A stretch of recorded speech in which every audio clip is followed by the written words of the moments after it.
ముందుగా నిన్న అంటే ఆగస్టు 18వ తేదీన తిరుమలలో స్వామివారిని మొత్తం 85,935 మంది భక్తులు దర్శించుకున్నారు. అందులో స్వామివారికి మొత్తం 31,222 మంది భక్తులు తలనీలాలను సమర్పించారండి.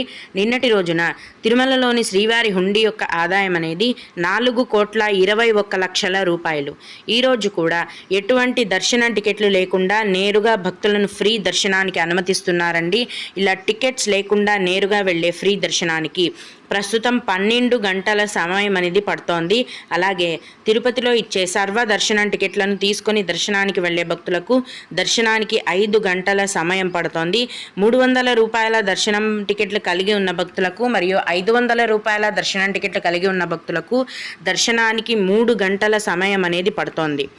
ఈరోజు కూడా చిన్న పిల్లల సుపదం ఇన్ఫాంట్ దర్శనం అనేది ఉందండి. ప్రస్తుతం సుపదం ఇన్ఫాంట్ దర్శనానికి